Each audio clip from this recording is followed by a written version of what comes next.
Hello viewers, स्वागत है आपका केमिकासी अमित क्लासेज में। आज का जो आपका टॉपिक है वो है सैंडमायर अपक्रिया, जो आप एमिनो एसिड से तैयार करेंगे। और सबसे पहले इस टॉपिक में आपको जो क्रिया कराना है वो नाइट्रस अम्ल से ही आपको सैंडमायर रिएक्शन कंप्लीट करना है। वीडियो को आप तब अंत तक देखिए जिससे आपका कंसेप्ट क्लियर रहे। तो सबसे पहले हमको एमिनो एसिड से सैंडमायर रिएक्शन कराना है और हमको बनाना किससे है? नाइट्रस अम्ल से। नाइट्रस अम्ल से अपक्रिया करा करके या अपक्रिया के द्वारा हमको सैंडमायर रिएक्शन कंप्लीट करना है। इसके बारे में कुछ महत्वपूर्ण चीज़ें आपको मैं बता देता हूँ कि नाइट्रस अम्ल जो होता है वो अस्थायी यौगिक नहीं होता है। अस्थायी यौगिक न होने के कारण जब भी हम एमिनो एसिड से क्रिया कराते हैं तो इसको हमें फ्रेशली ताज़ा बनाना पड़ता है, क्योंकि यह अनस्टेबल पोजीशन में होता है जिसके वजह से हमको इसकी जो कंसंट्रेशन होती है वो डैमेज हो जाती है, कह सकते हैं समाप्त हो जाती है। इसलिए इसकी सांद्रता को मेंटेन रखने के लिए लैब में हमेशा इसको फ्रेशली ताज़ा बनाना पड़ता है। तो सबसे पहले हमें नाइट्रस अम्ल हमको लैब में ताज़ा तैयार करना है। तो कैसे तैयार करेंगे? सबसे पहले आप सोडियम नाइट्राइड का मिक्सचर लेंगे और इस मिक्सचर में आप हाइड्रोक्लोरिक एसिड मिलाएंगे। चूँकि आपको पता है ये एसिड है, तो एसिड क्या होता है? प्रोटॉन डोनर होता है। एसिड क्या होता है?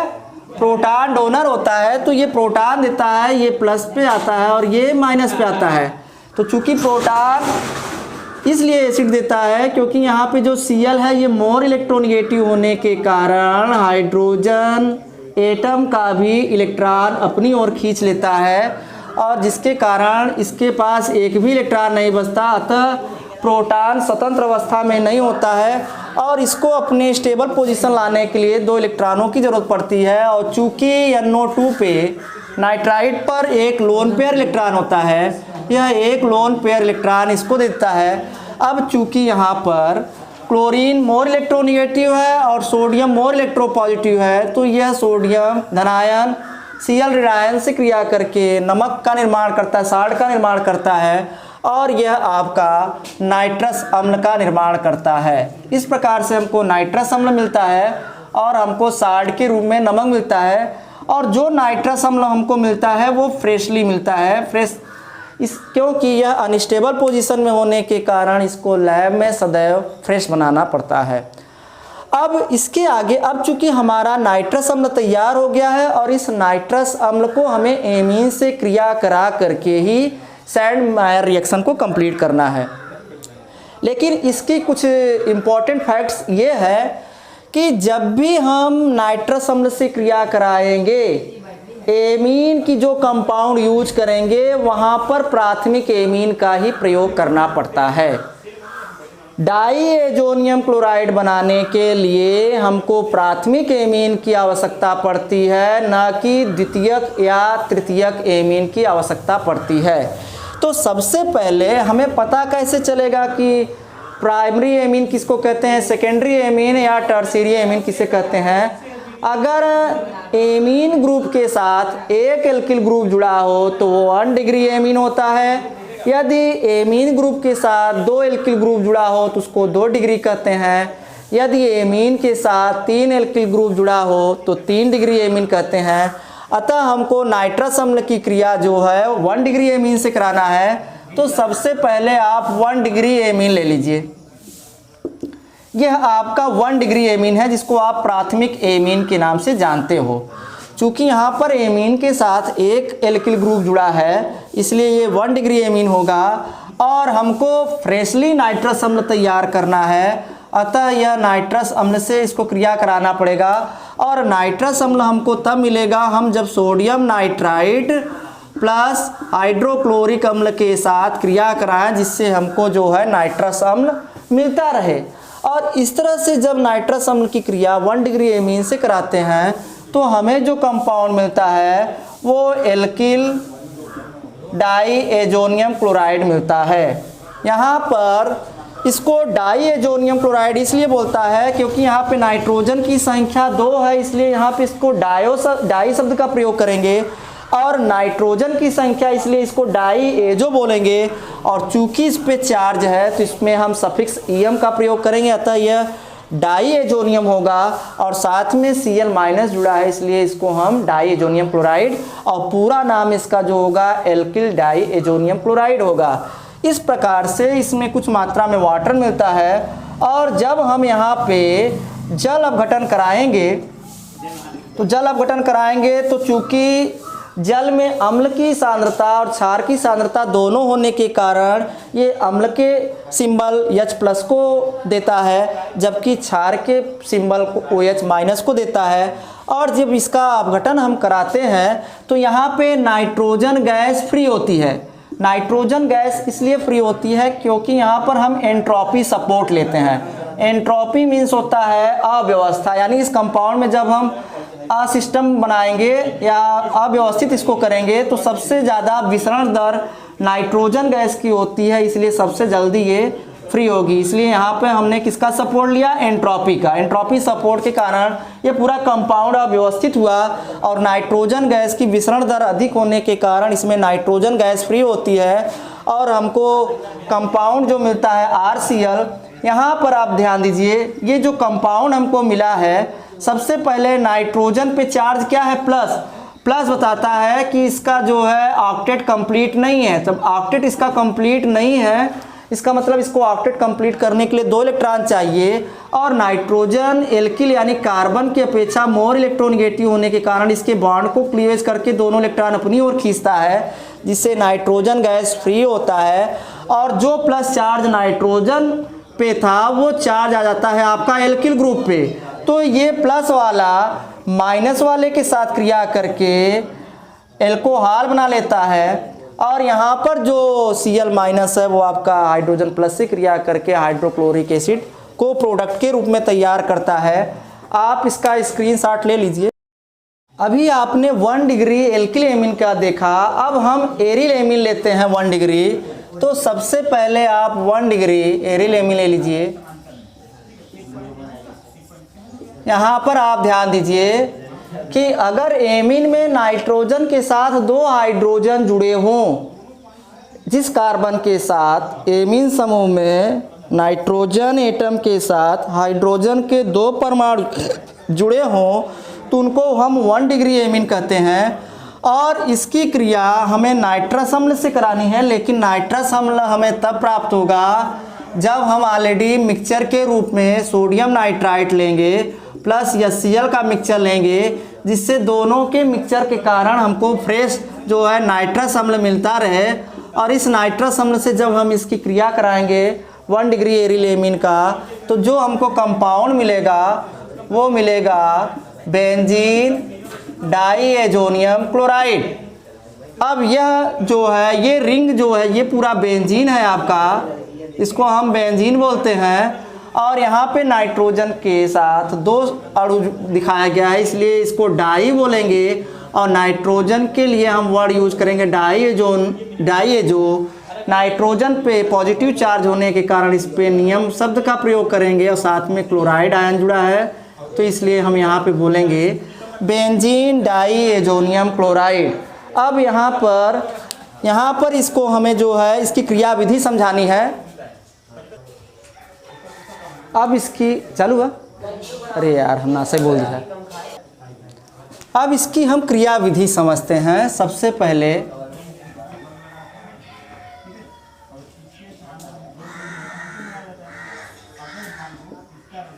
मैकेनिज्म, कैसे ये कार्य करता है सैंडमायर रिएक्शन। तो सबसे पहले आपको पता है कि हमने लिया नाइट्रस अम्ल। तो नाइट्रस अम्ल लेने के लिए सबसे पहले आप इसकी बॉन्डिंग स्ट्रक्चर बना लीजिए।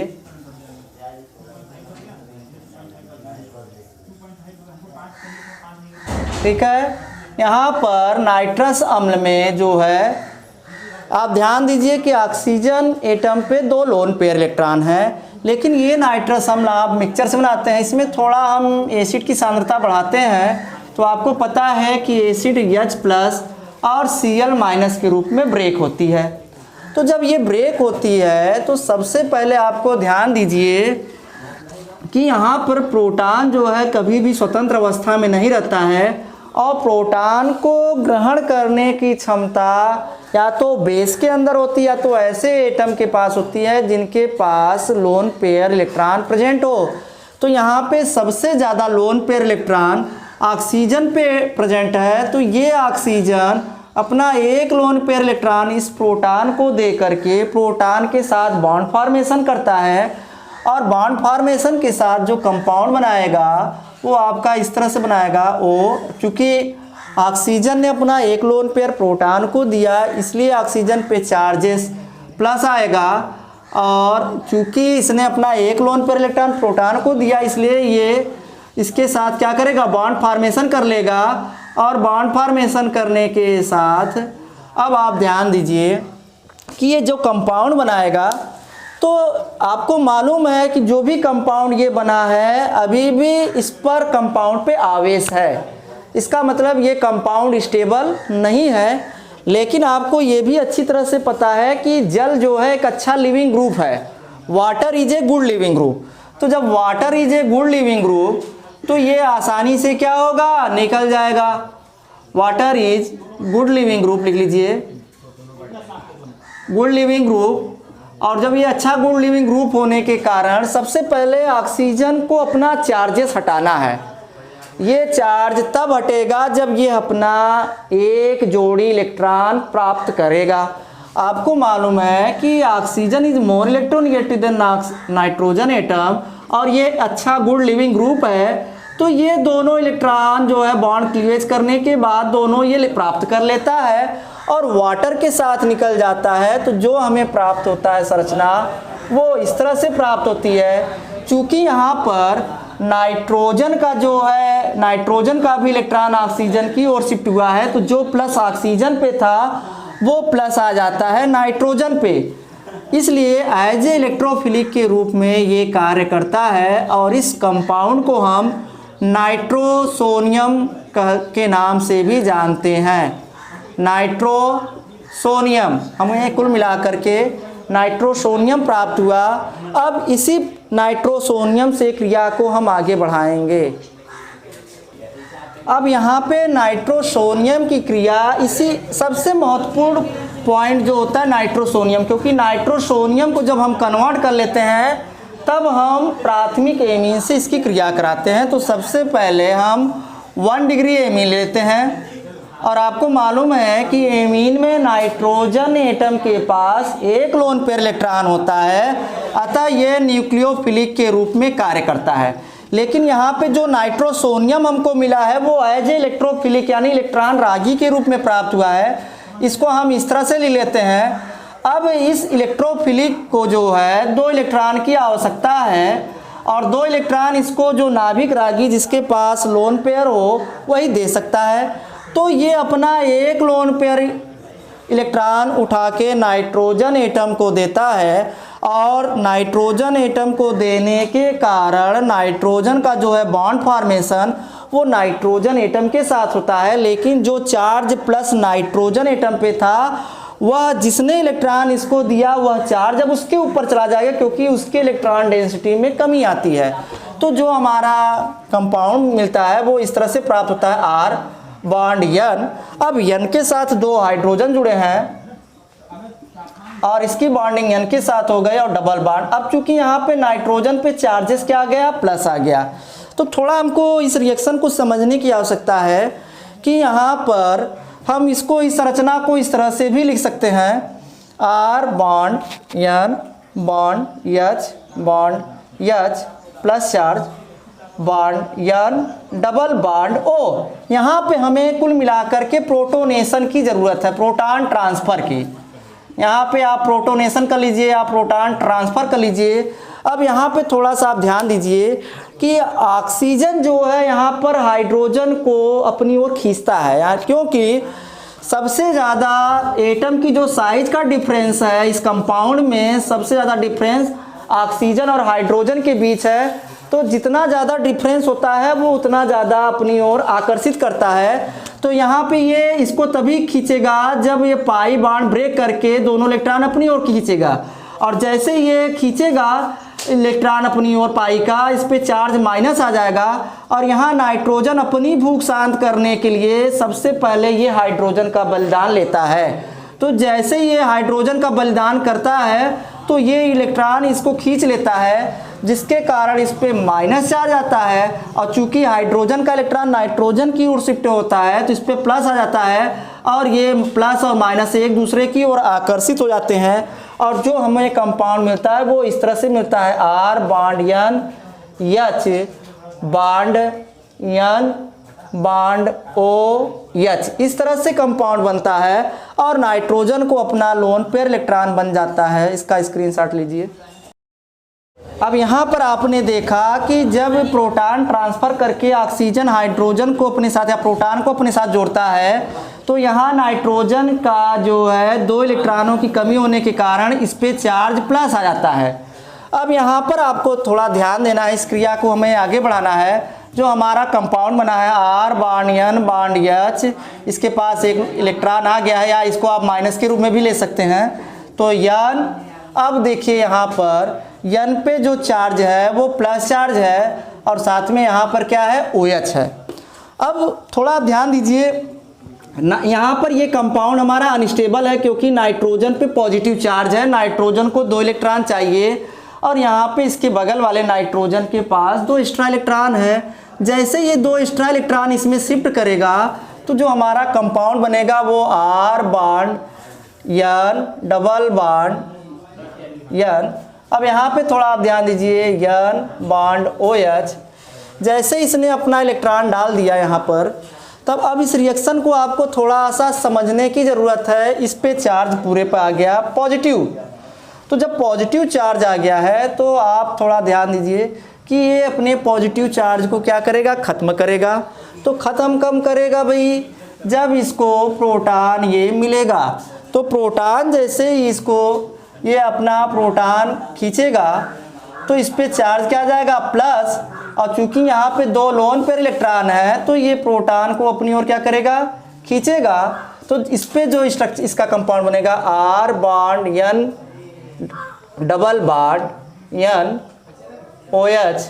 अब यहाँ पे थोड़ा आपको समझने की ज़रूरत है, इस पे चार्ज आपका क्या है, यहाँ पे H प्रोटॉन टूटा है इससे, और इसका जो है ऑक्टेट कंप्लीट हो गया है।